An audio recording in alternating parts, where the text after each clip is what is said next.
Fala, galerinha do primeiro ano, tudo bem? Professor Sidney, professor de Química. Essa semana vamos retomar todo o processo de ligação química, desde a ligação iônica até a ligação metálica. Então, a professora Ana pediu aí para dar uma retomada nesse assunto importante, porque o que vem daqui para frente envolve geometria, polaridade e outros aspectos que dependem desse assunto de ligações. Então, vamos lá.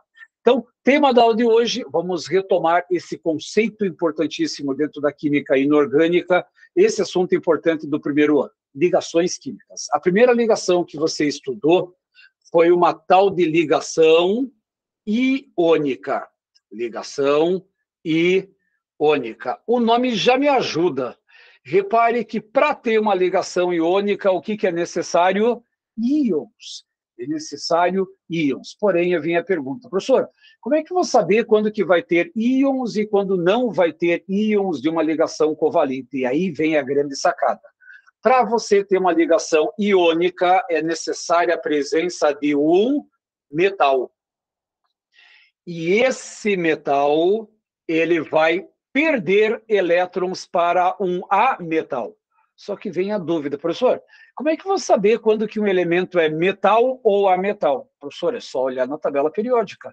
Tá, mas e se a professora, ou se o teste, ou se o vestibular não permitir usar na tabela, aí tem um dispositivo importantíssimo. Você vai usar essa informação essencial. Para ser um metal, o metal é aquele que tem de 1 a 3 elétrons. Eu vou abreviar aqui, ó, na CV. CV é a chamada camada de valência. O metal é aquele que tem 1, 2 ou 3. Está certo que tem alguns casos especiais, como o hidrogênio, que não perde elétrons, que tem 1, e o hélio, que tem 2 na última camada e também não perde. Mas os outros elementos que tiverem 1, 2 ou 3, geralmente são eles. Tem um outro caso, o chumbo, que tem 4 elétrons, o titânio, que tem 4, que faz a ligação iônica. Porém, esse metal, ele vai perder elétrons para quem? Para alguém que vai receber esses elétrons. E quem recebe esses elétrons? O chamado ametal. O metal perde elétrons para um ametal. Só isso já seria suficiente. Espera aí.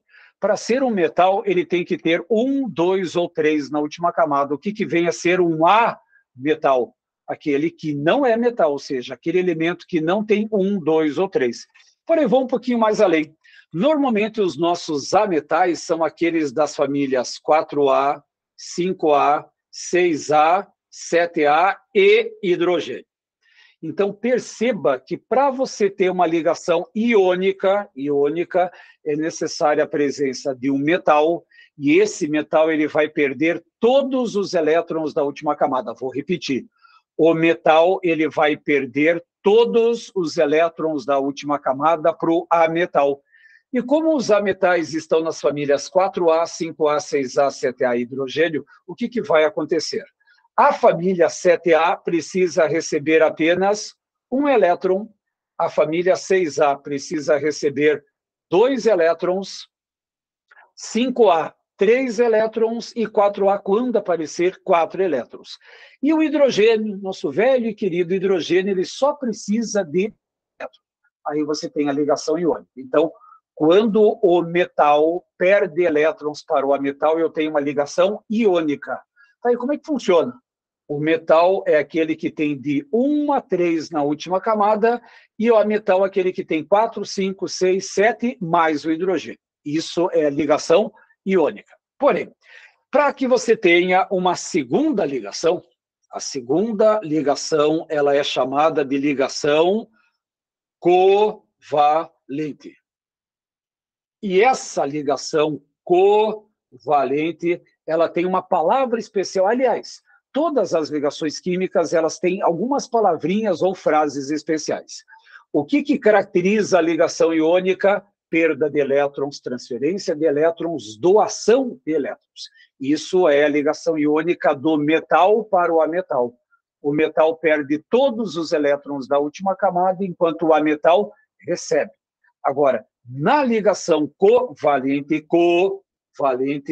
ocorre um fenômeno chamado de compartilhamento de elétrons entre apenas um único elemento da tabela periódica, ou entre elementos de um grupamento da tabela, que são os ametais. Portanto, a ligação covalente só vai ocorrer entre ametais. Vocês estão percebendo a diferença entre uma ligação iônica e covalente?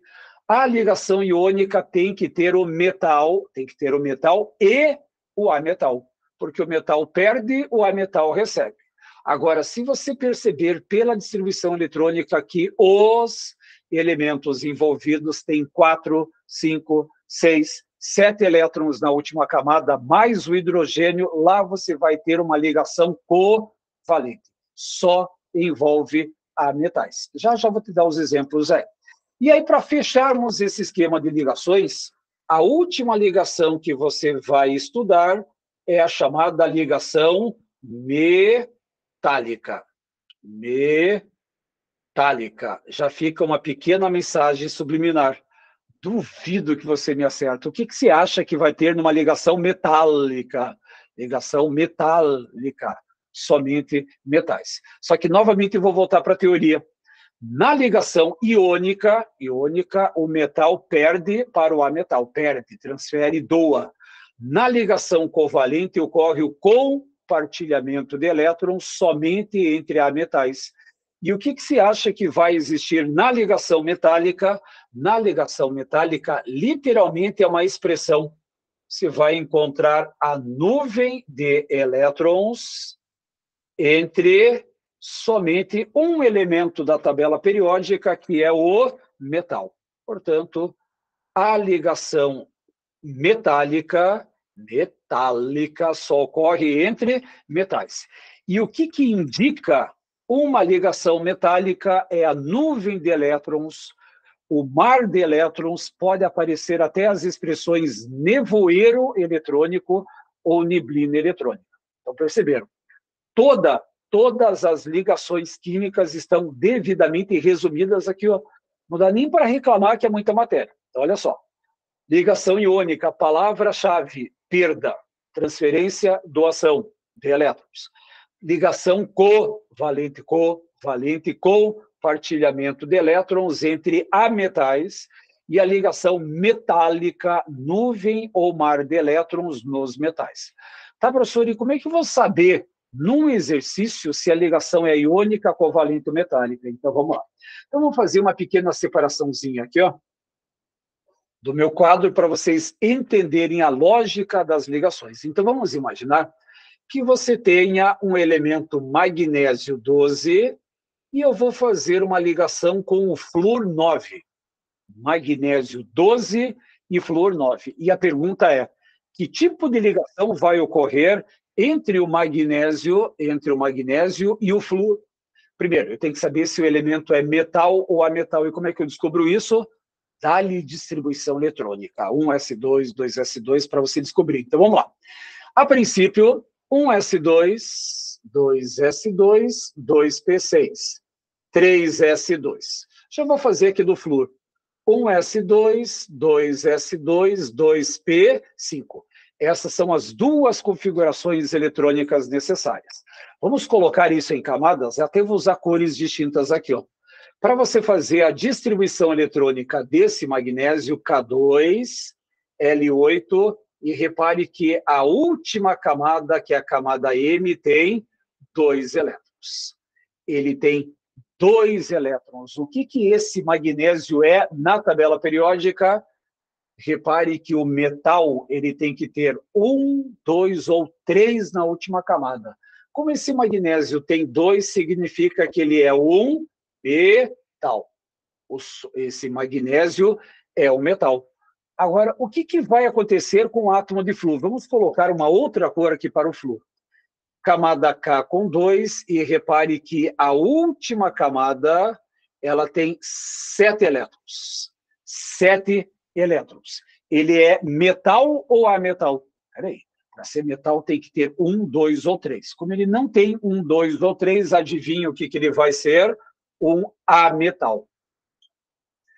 E agora vem a teoria. Que tipo de ligação ocorre entre um metal e um ametal? Iônica, covalente ou metálica? Entre metal e ametal, a ligação só pode ser iônica. Tá, professor? E como é que eu vou saber a fórmula do composto formado? Simples. Vamos usar a chamada fórmula eletrônica. De que maneira? Eu vou usar as mesmas cores aqui. Esse magnésio, repare que ele tem 2 elétrons na última camada, é o que eu vou representar com esses 2 asteriscos. E esse átomo de flúor, ele tem 1, 2, 3, 4, 5, 6, 7 elétrons. E agora a mágica das ligações acontece. Repare que o meu metal ele tem que perder todos os elétrons da última camada. No caso, ele tem que perder os 2. E esse átomo de flúor, como ele tem 7 na última camada, ele tem que ganhar. Mas peraí, vamos fazer o seguinte. Esse elétron do magnésio, ele vem para cá. E na hora que esse elétron vem para cá, conta comigo. 1, 2, 3, 4, 5, 6, 7, 8. O flúor já está estável. Mas o magnésio ainda tem um elétron para fazer a transferência. Só que eu vou doar esse elétron para quem? Para esse átomo de flúor, que não pode. Mas aí vem uma regra. Como esse flúor já está estável e o magnésio ainda não, o que você pode fazer? Pegar um outro átomo de flúor, que tem 7 elétrons na última camada, aí você vem com esse último elétron do magnésio e doa para cá. Repare agora, ó, os 2 elétrons do magnésio foram doados. 8 elétrons, e o que você vai formar para montar o nosso composto? Repare que eu estou utilizando apenas um magnésio e 2 átomos de flúor. Portanto, o composto formado nessa situação é o MgCl2, e a ligação que ocorre é a chamada ligação iônica. Professor, por que é iônica? Porque eu tenho metal que perdeu todos os elétrons da última camada para o átomo de flúor. Professor, mas o átomo de flúor não pode receber 2. Pois é, só recebe 1. Chamei mais um átomo de flúor, os 2 estão estáveis com 8. O magnésio perdeu todos os elétrons da última camada e eles viveram felizes para sempre na fórmula um magnésio e 2 átomos de F. Por isso que eu vou representar Mg1, que não precisa aparecer, F2. E qual é o tipo de ligação que aparece nesse composto? Ligação iônica. Isso é o trabalho que vocês têm para determinar ligação química. Professor, e como é que eu sei quando que é ligação covalente? Deixa eu só fazer o seguinte, eu vou sair um pouquinho aqui para você tirar um print de tela, para você ter um resuminho aí, e aí eu volto porque eu vou apagar essa parte, porque essa teoria eu não posso mexer. Então, se vocês acharem interessante, quiserem tirar um print de tela, agora você pode até parar a gravação aí, não tem problema qualquer, faz um print e aí você consegue trabalhar com um resuminho bacana. Agora vamos imaginar uma outra situação. Vamos imaginar que você tenha os seguintes elementos químicos. Vamos colocar aqui em cima o nitrogênio, de número atômico 7, que vai fazer uma ligação com o cloro, de número atômico 17. Eu quero saber qual é o tipo de ligação e qual é a fórmula formada entre o nitrogênio 7 e o cloro 17. Professor, como é que eu vou saber se o elemento é metal ou ametal? Metal é aquele que tem 1, 2 ou 3 da última camada. E como é que eu vou descobrir isso? Dá-lhe distribuição eletrônica. 1s2, 2s2, 2p3. Faz a distribuição para o cloro, 1s2, 2s2, 2p6. 3s2, 3p5. Vamos colocar essa configuração em camadas. Cores: camada K com 2, camada L com 5. Gente, só não esqueçam que a última camada corresponde a esse número 2. Como ele tem 5 na última camada, como você agora, ele é um elemento metálico ou ametálico? A matéria está aqui, ó. A matéria está aqui. Se ele é um metal, metal é 1, 2 ou 3. Professor, mas ele não tem 1, 2 ou 3, ou seja, brilhantemente a gente deduz que esse composto é um ametal. já temos o nitrogênio como sendo a metal. Vamos ver o que acontece com o cloro, fazendo a configuração em camadas K2, L8, e a nossa última camada é a camada M, que tem 7 elétrons. E com 7 elétrons, ele também é um ametal. Espera aí. Se não tem metal nessa história, significa que eu tenho uma ligação covalente. Pessoal, mas não pode ser uma ligação metálica? Na realidade, as ligações metálicas, elas não acontecem dessa maneira. O único momento que você tem uma ligação metálica é quando aparece um ferro, Fe, quando aparece uma prata, Ag, quando aparece um ouro, Au. Lá tem ligação metálica. Só. Quando você pega elementos para interagir, ou é iônica ou é covalente. E a diferença está aqui, ó. Metal com ametal iônica, somente a metais, como acontece aqui, a ligação vai ser covalente. Já sabemos que vai ser covalente. Agora, qual é a fórmula da união entre o nitrogênio e o cloro? Vamos lá. Vou usar as mesmas cores aqui, ó. Esse nitrogênio, ele tem 5 elétrons na última camada. Num das laterais aqui, ó, eu vou colocar o cloro, e esse cloro aqui, ó, ele tem, vou colocar bolinhas nele aqui, ó. Esse cloro, ele tem 7 elétrons na última camada. Só que agora, cuidado. No exemplo anterior, um transferia elétrons e o outro recebia. Na ligação covalente, você tem que compartilhar elétrons. Compartilhar. E como é que funciona o compartilhamento? Você pode representar assim, ó. Agora, vamos contar aqui, ó. 1, 2, 3, 4, 5, 6, 7, 8. Opa, cloro está estável.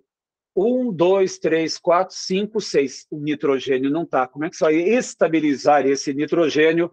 Vamos pegar um outro átomo de cloro aqui na lateral. E lembrando que esse cloro, ele tem 7 elétrons na última camada. Vamos fazer o segundo compartilhamento de elétrons. Fazendo o segundo, 1, 2, 3, 4, 5, 6, 7, 8. Opa, cloro já estável de novo.